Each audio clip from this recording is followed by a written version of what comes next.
Hey everybody, my name's Democracy and we're back with more Blood Souls bosses. This is the final ranking before the top 10 best, so without further ado, let's jump in at number 24.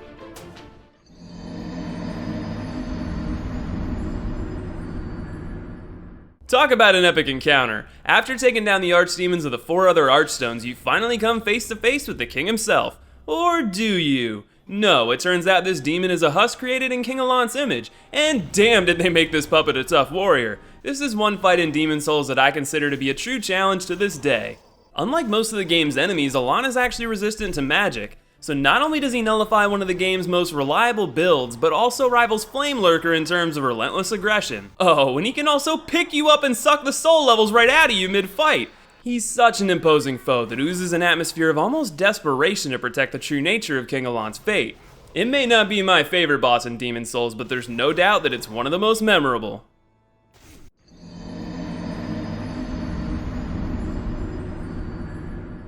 The Dancer of the Bootylicious Valley is such an elegant duel. You all know that I favor quick and light builds in this game. The Dancer favors the same, and the fight largely revolves around watching her very fluid and graceful animations to be able to properly dodge and smack that booty.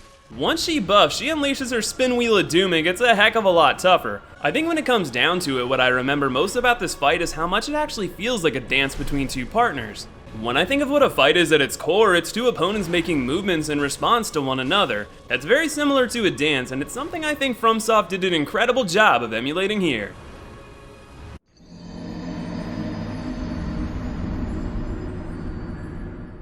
If you want my vote for the most tragic fight in Dark Souls, Sif might just be the winner. When Artorias was lost to the Abyss, his last act was to protect his loyal companion with his great shield.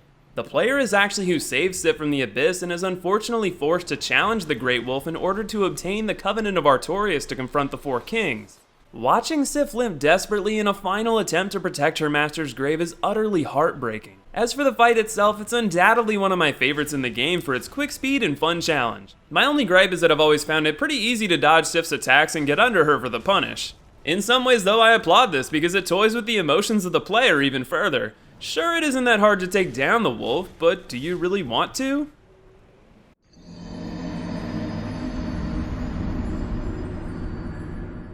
Right from one tragic fight into another. In many ways, GWYN is an admirable figure. With the use of his Lord Soul, he was able to take down the Eternal Dragons and give birth to the Age of Fire. On the other hand, GWYN is the genesis of an unending cycle of needing to rekindle the first flame. With him being the first one to do it, we face off against the OG Lord of Cinder in the heart of the kiln. Your experience with GWYN will vary based on one thing: can you parry? If you can, GWYN will be a joke. As someone who sucks hard at shield parries though, I have to clash swords with the god, and it's no easy task. In some ways, I knock the design and difficulty of GWYN for this. It's too easy when you can parry, and it's perhaps even a little too hard when you can't. But those are minor complaints, and there's no doubt that GWYN will always be considered one of my favorite fights in Dark Souls.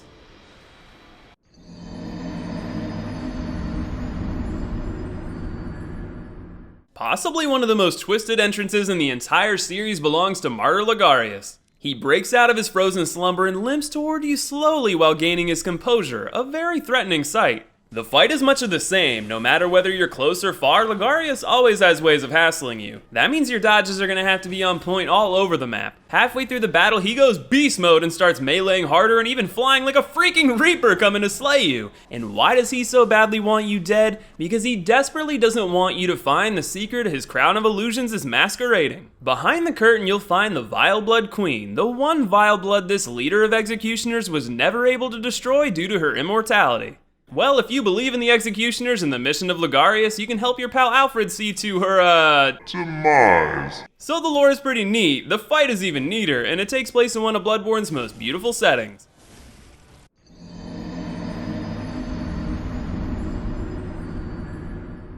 These two can be the bane of my salty existence at times, but that doesn't mean I don't have respect for just how great this fight is. In the first phase, you'll find the challenge stemming from finding a good window to attack LORIAN between his fast and hard blows. That and he teleports like a madman. Probably the only part of all this that I find to be bullshit is that RNG can deem him to teleport an insane amount of times in some fights, and in others he stays rather stationary. In the second half of the fight, LOTHRIC jumps on his back like a little monkey and fires spells at your ass, all while you have to keep dodging LORIAN. But at no point other than maybe some of the wild teleporting does a fight ever feel unfair. It doesn't even really feel like a gank either, since they're located in the same spot at all times. The mechanic of LOTHRIC being able to revive LORIAN while letting you get some hits in is also great and adds a really cool wrinkle to the whole formula. Even though I've still yet to master my dodges in this fight, I've still got plenty of respect for just how great it is.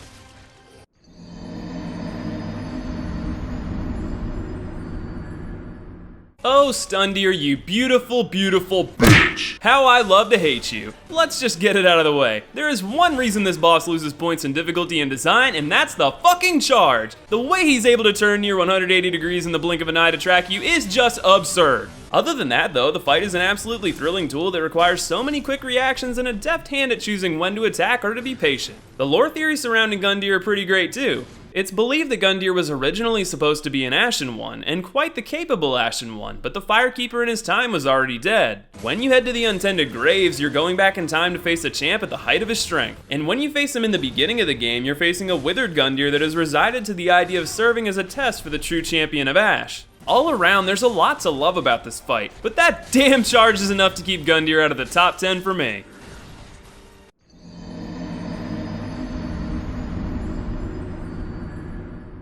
My undisputed favorite main game Dark Souls 2 boss is the ever badass Pursuer. It's not that often that there's such an extraordinary boss early in the game, but the Pursuer is one to pull off this feat.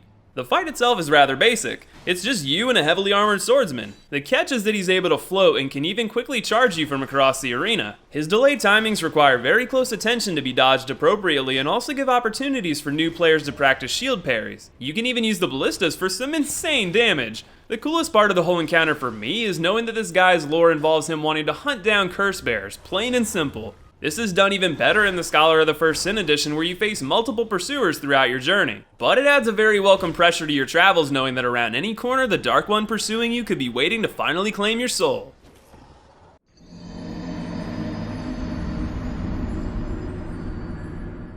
If you want to talk about an awesome set piece like Yorm, take a look at the entrance into this arena. Just damn! Before you can even summon the Ivory King, you'll have to take on his Charred Loyce Knights. This is an awesome concept that rewards the player for fully searching through the area above for the White Loyce Knights to join you in your conquest. Not only that, but those knights will sacrifice himself to prevent knights from joining the fight with the Ivory King. That's probably my only gripe with the fight though. If you don't get the knights, then it kinda screws you in the boss fight because it's one of the hardest ganks in the entire series to deal with. But that doesn't take too much away from it. The Ivory King himself is an excellent duel that requires precise movement and timing, especially with Dark Souls 2's hitboxes. When you add up the arena, boss, and epic intro into this fight, it really lives up to being one of Dark Souls 2's best.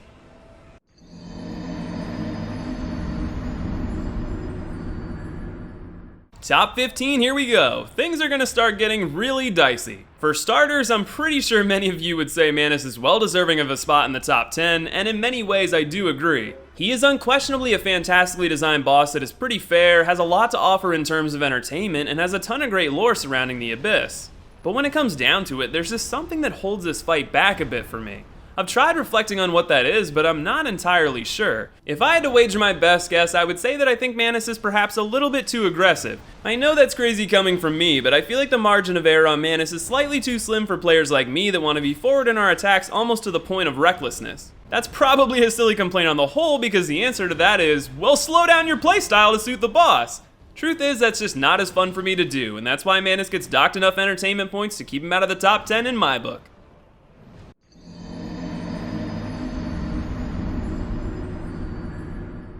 Rame is probably another Souls boss you can make a strong argument for the top 10 on, but one huge annoyance I have with this fight is that damn healing mechanic. This is a demanding enough fight without FUME being able to be healed. It's probably solid on my part since I would have been able to beat him on my first ever attempt if I had actually realized you were supposed to destroy those healing things. But in full disclosure, I had come home from a long night of drinking when I attempted this DLC, and I stupidly missed that entire mechanic. That led to many frustrating fights where I would get his health down to nearly enough to defeat him, only for him to be healed again and again. If you take out that mechanic though, it's an incredible bout on its own that is matched with great lore on Rame's defeat by the hands of Elstat, leading him to Broom Tower where he was able to amass this newfound strength. Ah well, even with my salt I couldn't keep Fume Knight out of the top 15, because there's no doubt that this encounter is one of the series' finest moments.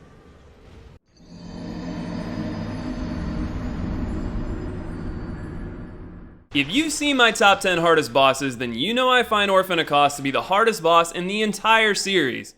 It's for good reason. Orphan is up there with the most relentless bosses in the series, if not the most aggressive of them all. This requires absolutely impeccable dodge timing if you don't want to be bludgeoned to a quick death. Quite honestly, I don't think there's a single fight in the entire series more demanding than this one, and that's a large part of why I hold it in such high regard. Because even though the demanding nature could perhaps be asking a bit much from your average player, it's so well designed that it makes you strive to get good, and we know that's what this series is all about.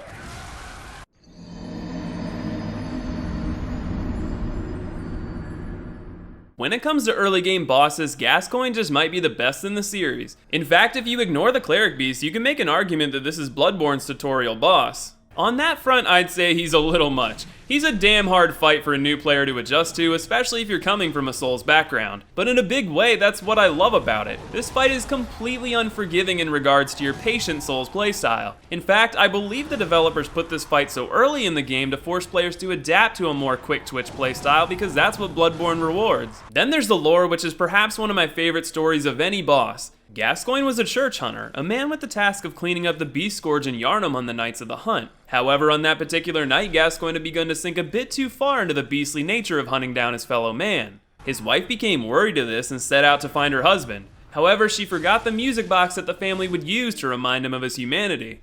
You can obtain this box from his daughter who wants help in finding her parents. If you use this box during the fight, Gascoigne will reel, almost as if in pain of recalling memories he wants to forget.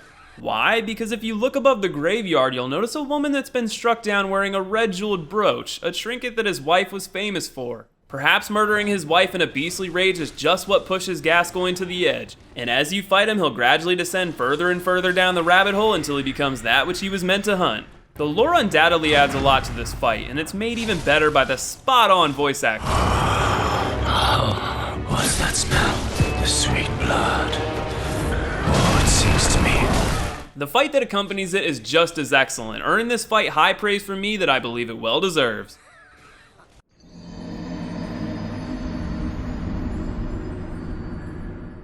For anyone who hasn't played Demon Souls, you may have a hard time understanding why a boss that doesn't even move, let alone attack, is such an unforgettable experience. Let me paint a picture for you. Imagine you'd gone an entire game recklessly slaying demons because you've been told that's your purpose. But as you approach the conclusion of your journey, you come upon a land where the sickly people of Boletaria have been relegated to a poisonous swamp. This may give some doubt to the great land that some would say the kingdom is. This was the plight of Maiden ASTRAEA. She's a saint who went on a pilgrimage to the Valley of Defilement to heal the sick and found herself losing faith in her god when she saw what was there. How would the god she believed in let something like this happen? So she turned away from her faith and looked toward the power of the demons, but not for petty revenge of her morals, but instead to actually make proactive change. Whether this divine intervention is immoral or not is something that brings a lot of weight to this fight. Should you really kill this woman for her demon soul when all she wishes is to make the valley a place of healing? Or is she really corrupted and misleading you? Whatever you decide, to get to her you're gonna have to face the plague-filled swamp and her ward GARL VINLAND to get a crack at her. And if you do manage to overcome them, she chooses to end her own life rather than being slain by you. Most games are very one-dimensional in the path that they set you on. There's bad and you're the good that must cleanse the world of it. But Maiden ASTRAEA is one of those defining moments in a gaming adventure where you question the morality of the path you've been sent on. For that, this is one experience I'll never forget. Well everyone, I hope you enjoyed this entry in the boss ranking series. This is the final time we're gonna say goodbye with another entry left, because next time we're tackling my top 10 choices for bosses in the series. If you've enjoyed it and haven't yet subscribed to the channel, I encourage you to subscribe, as I'll be starting a new series ranking the areas of each Soulsborne game with you joining in to vote on it next. Stay tuned for news on that at the end of the upcoming top 10 video.